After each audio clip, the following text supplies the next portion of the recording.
Good morning बच्चों। एक बार फिर हम चैप्टर 4 को लेके लास्ट एक्सरसाइजेस की। लेकिन लास्ट एक्सरसाइज शुरू करने से पहले कुछ टेंथ का मुझे याद दिलाना होगा आपको। टेंथ का आपको याद है, टेंथ में हम linear equation in two variable करते थे। जैसे याद करो, a1x plus b1y is equal to c1, और दूसरी equation a2x plus b2y is equal to c2। फिर आप बोलते थे if a1 by a2 is not equal to b1 by b2 then it is unique solution. इन lines को बोलते थे कॉन्सिस्टेंट लाइंस। और अगर ग्राफ डालते, ग्राफ पे ऐसे ये ग्राफ होता तो लाइनें इंटरसेक्ट करती एक पॉइंट पे, इसीलिए ये पॉइंट इनका यूनिक सॉल्यूशन होता।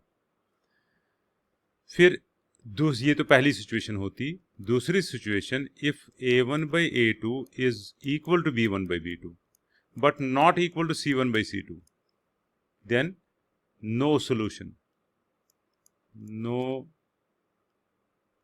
सॉल्यूशन मतलब लाइन्स विल बी इनकंसिस्टेंट। और जब ड्रॉ करोगे आप देखोगे ये नो सॉल्यूशन मतलब ये कहीं इंटरसेक्ट नहीं करेंगी, तो पैरेलल लाइंस आएंगी।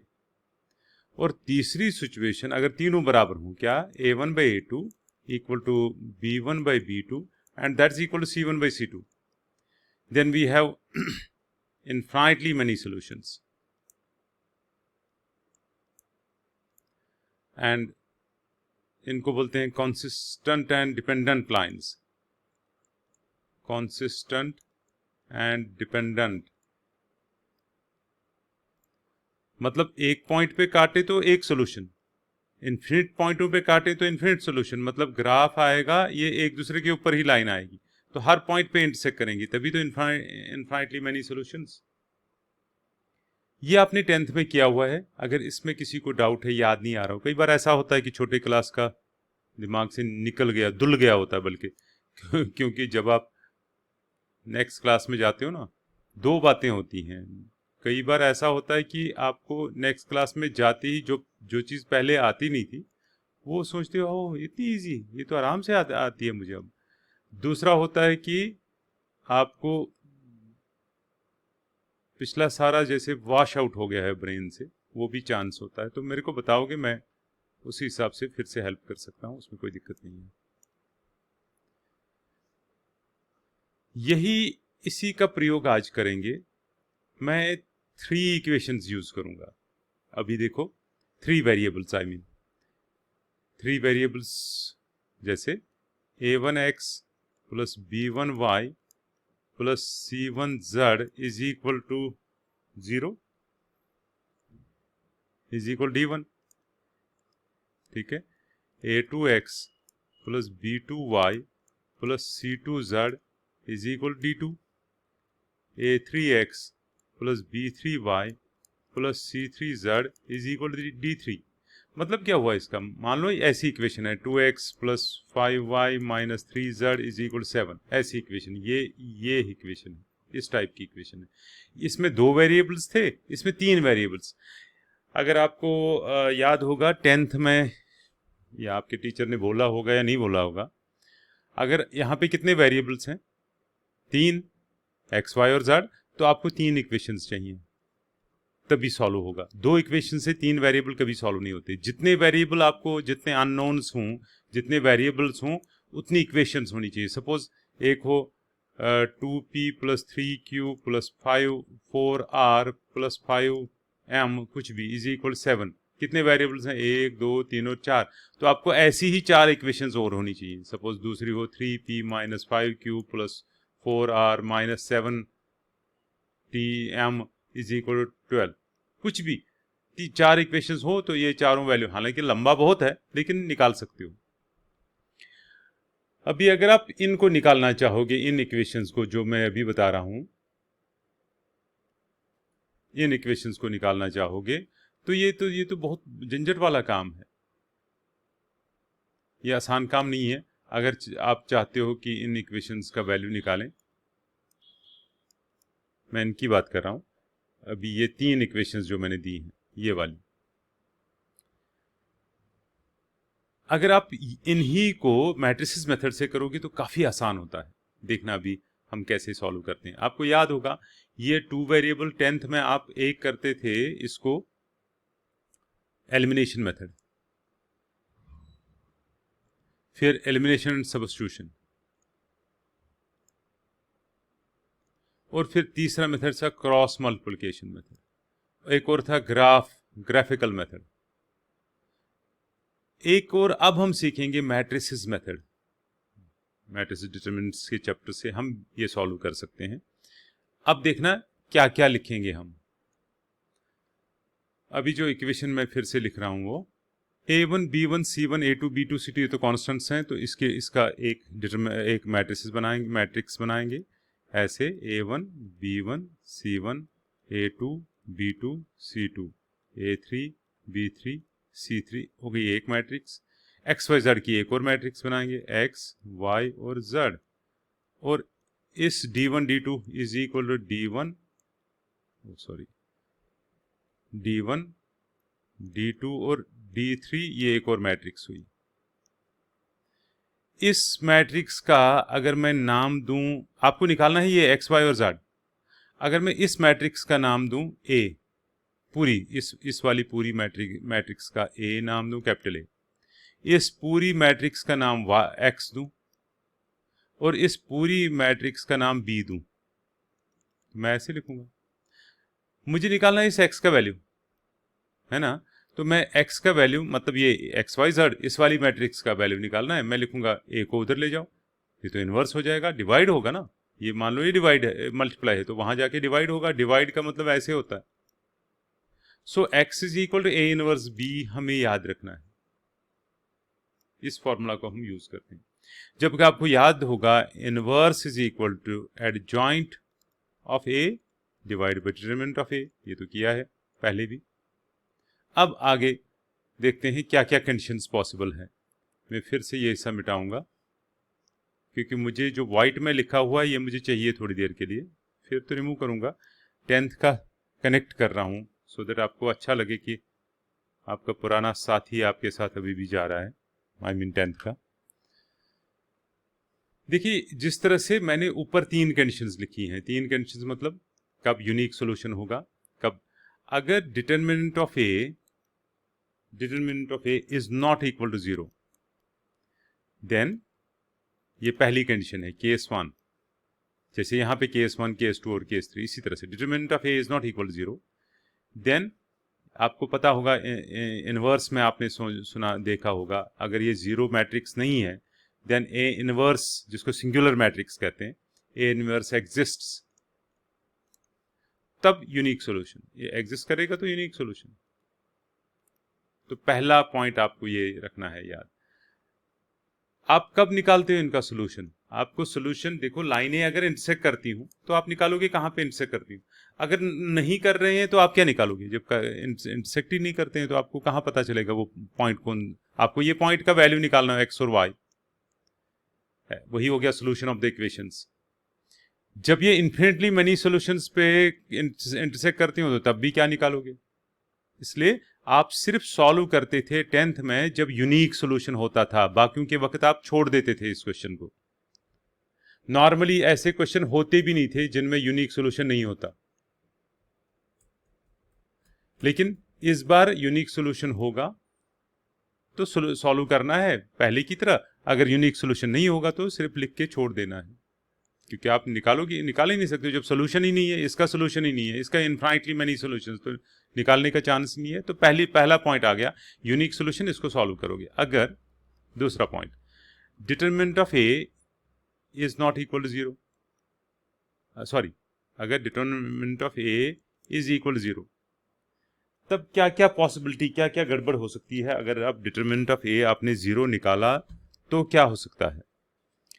देखिए जब आप ये डिटरमिनेंट ऑफ ए 0 निकालोगे तो आपके पास इसको सिंगुलर मैट्रिक्स कहते हैं, then A is a singular matrix, A is singular. आप याद रखो ये 0 नहीं है, ये एक्चुअली 0 मैट्रिक्स है। यहाँ पे तो 0 वैल्यू है क्योंकि डिटरमिनेंट है ये, अगर मैट्रिक्स होती तो 0 मैट्रिक्स कहलाती। आप लिखो ये इसमें अब 2 ऑप्शंस हैं, क्योंकि इसमें इसका मतलब ये इनवर्स एग्जिस्ट ही नहीं करता, ए इनवर्स को हटा के हम ये लिखेंगे, सो x इज इक्वल टू मैं ऐसे लिखूंगा, ए इनवर्स के बदले ये लिखता हूं, क्या, क्योंकि ए इनवर्स एग्जिस्ट नहीं करेगा, लेकिन ये तो करेगा ना, adjoint of A divide by determinant of A into B. अब या तो ये if adjoint of A into A into B, अगर ये adjoint of A into B का वैल्यू 0 के बराबर, 0 मैट्रिक्स, ये तो मैट्रिक्स होगी, ये डिटरमिनेंट वैल्यू नहीं होगा, इज नॉट इक्वल टू 0, मतलब 0 मैट्रिक्स,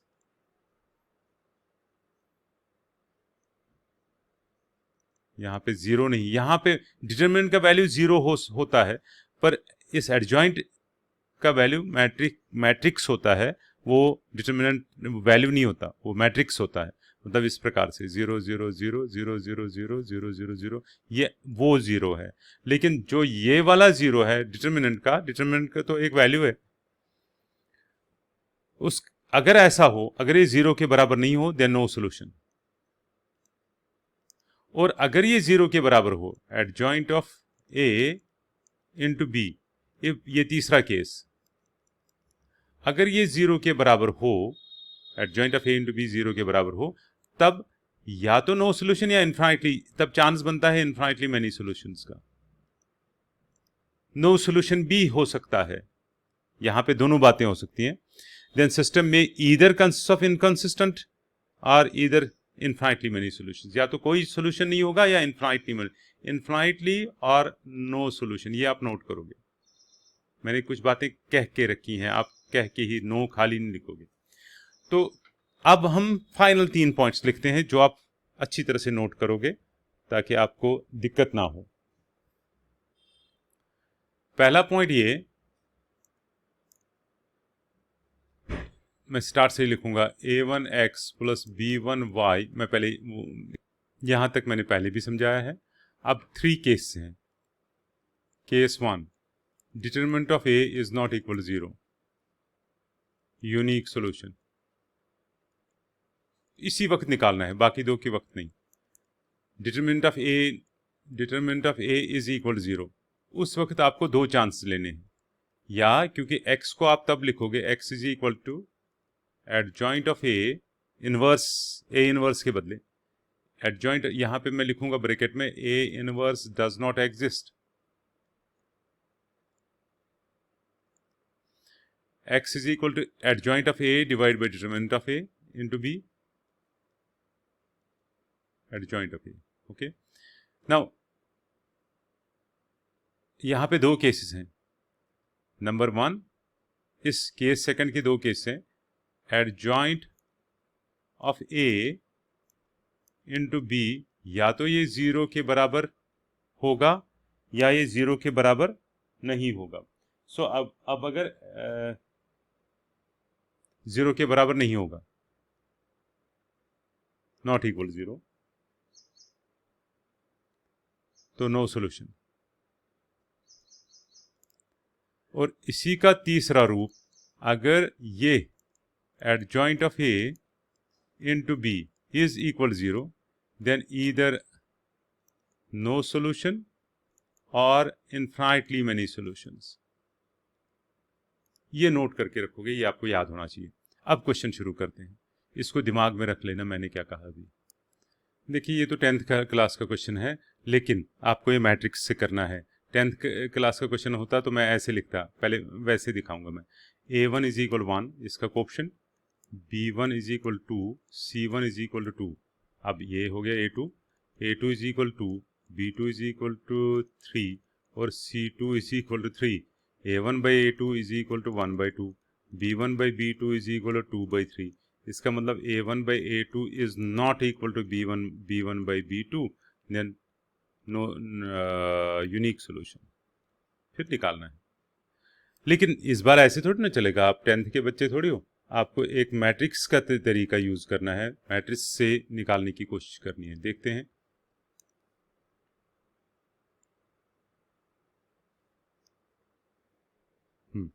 देखिए आप लिखोगे इसको, पहले मैट्रिक्स बनाओगे। मैट्रिक्स क्या हुआ, इसका कोफिशिएंट ये 1 है, यहाँ पे 2, ये 2 और ये 3 आ गया A1 A2 B1 B2 into यहाँ पे x और y is equal to matrix 2 और 3।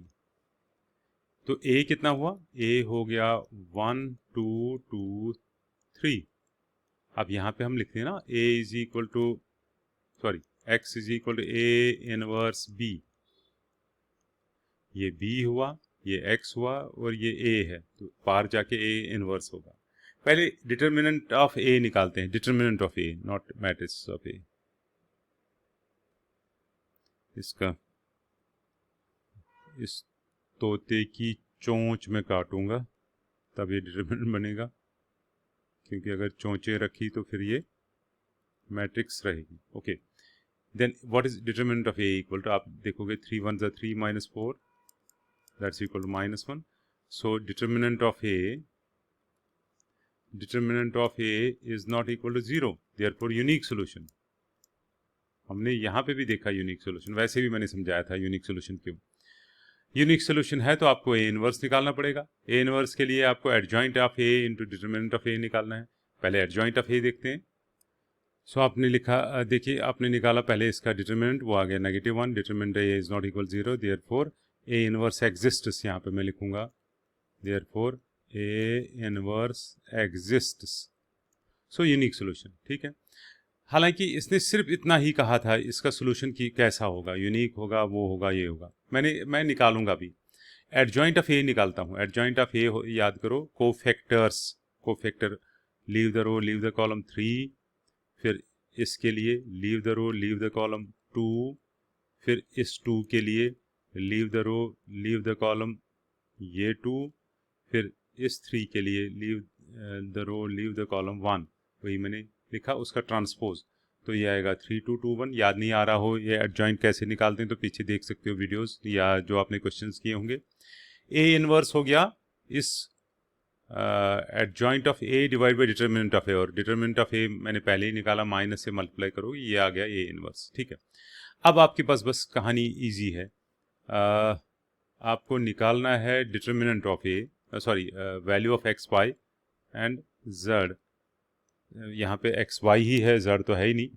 तो आप लिखोगे एक्स इज इक्वल टू, आपके पास X is equal to A inverse B.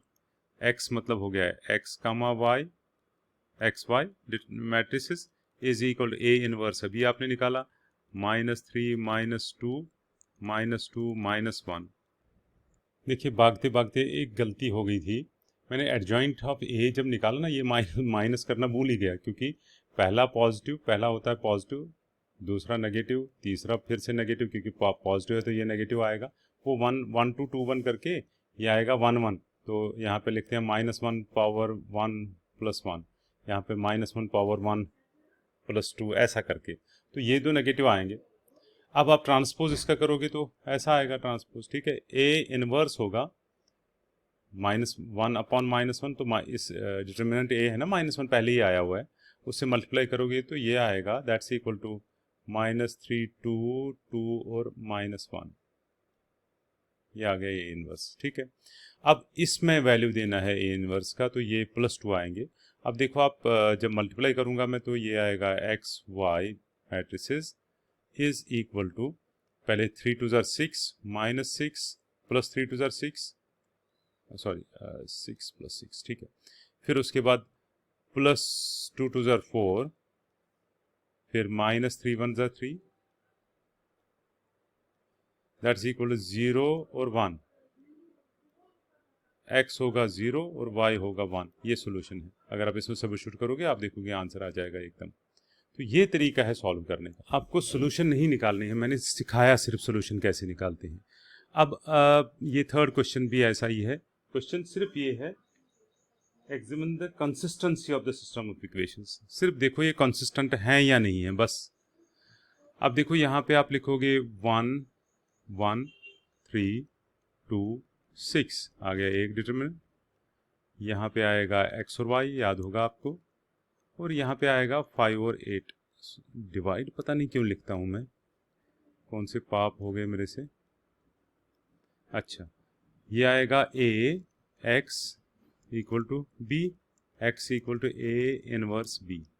ठीक है, अब पहले हम निकालेंगे डिटर्मिनेंट ए, पहली कंडीशन आप अभी जो मैंने यहाँ पे नोट करवाया था, determinant of A determinant is equal to, determinant of A देखोगे, leave the row leave the column करके 6 नहीं सॉरी हाँ 6 1 6 minus 3 2 6 and that's equal to 0.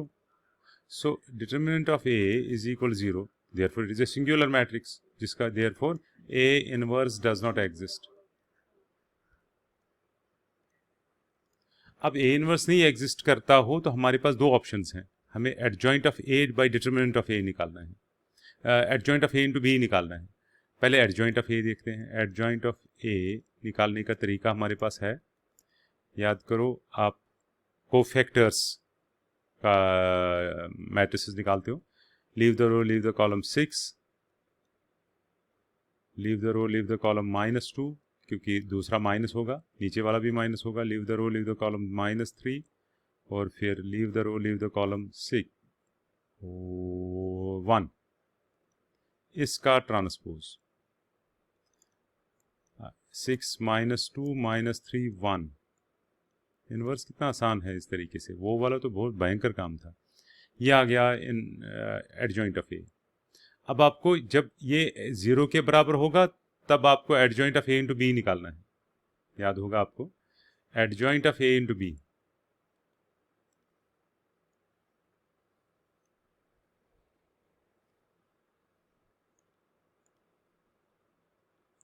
Adjoint of A into B is equal, adjoint of A हो गया 6 -3 -2 1, वो इसके साथ determinant A भी है, बी है 5 और 8। अब ये देखना है ये किसके बराबर आएगा, तो ये आता है जब आप इसको मल्टीप्लाई करोगे 6 5 30 -24 2 5 10 -10 + 8, ये आएगा 6 और -2, इसका मतलब ये 0 है ही नहीं। याद करो हमारी तीसरी जब 0 है तो हमने लिखा है, जो अपने पीछे नोट कराया मैंने स्टार्ट में, अगर adjoint of A into B is not equal 0 then the solution does not exist and the system of equations is called inconsistent, यानी no solution। तब हम लिखेंगे no solution, inconsistent मतलब हो गया categoric no solution। और अगर ये 0 के बराबर आता तब या तो no solution या infinitely many solutions होते, दोनों कंडीशंस थी। hence the system of equations is inconsistent, वो consistent अगर unique solution आता, therefore system of equations is inconsistent। बस आपको consistent और inconsistent लिखना है, ज़्यादा परेशानी नहीं रखनी है, या आप लिख भी सकते हो they have the equations, system of equations have no solution, no solution। और यहाँ पे भी देखोगे आप, ये आएगा 1/2 a1/a2, ये 3/6 इज इक्वल टू 5/8। देखो ये a1/a2 is equal b1/b2 is not equal to c1/c2। कई आप चालाकी से 10th का भी यूज कर सकते हो रफ पे, फिर यहाँ अगर आपको याद नहीं आ रहा हो तो यहाँ से वही लिख सकते हो। याद रखो मैं क्या कह रहा हूँ, मैं कह रहा हूँ 10th का तो याद है, लेकिन ये दो इक्वेशन जब आपको 3 वेरिएबल्स होंगे तब आप नहीं कर पाओगे, तब तो यही तरीका याद रखना पड़ेगा। क्वेश्चन नंबर 6 जो इसी आधार पे है, क्वेश्चन नंबर 6 क्या है? Question number 6, 5x minus system में linear equation using matrix method, हाँ 5x minus y plus 4z, 5x minus y plus 4z is equal to 5, दूसरी इक्वेशन है 2x plus 3y plus 5z, 2x plus 3y plus 5z is equal to 2, और तीसरी equation है 5x minus 2y plus 6z,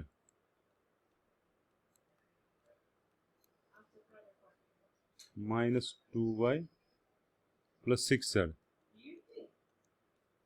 is equal to -1।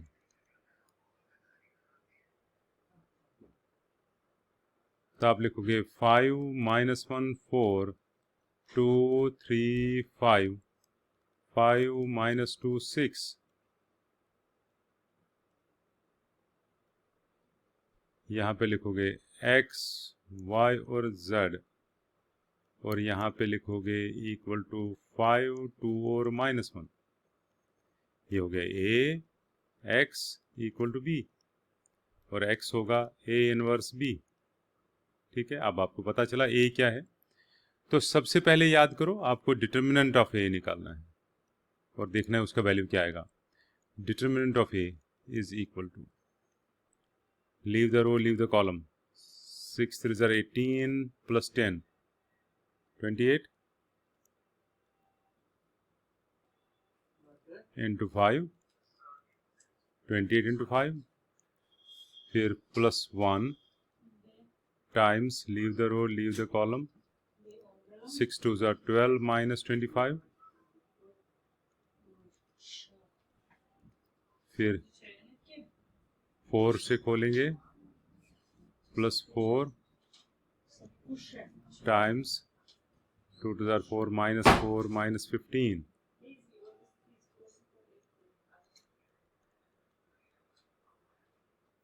तो ये है हमारा अभी तक की हमने डिटरमिनेंट ऑफ ए निकाला, वो आ गया 51, और 51 0 के बराबर नहीं है, इसलिए इनवर्स एग्जिस्ट करता है।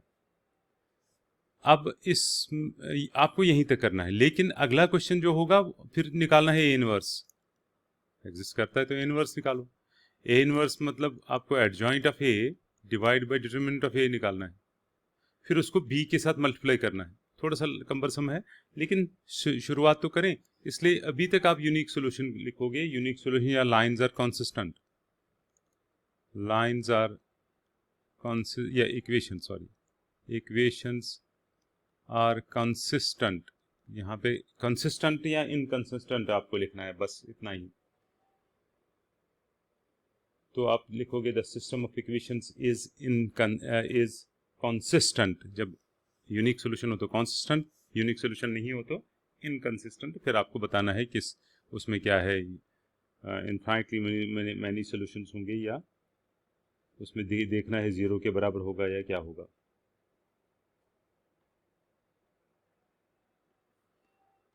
ठीक है, फिलहाल यहाँ तक, फिर देखते हैं 7th क्वेश्चन आगे से करेंगे। आज इतना ही, थैंक यू वेरी मच।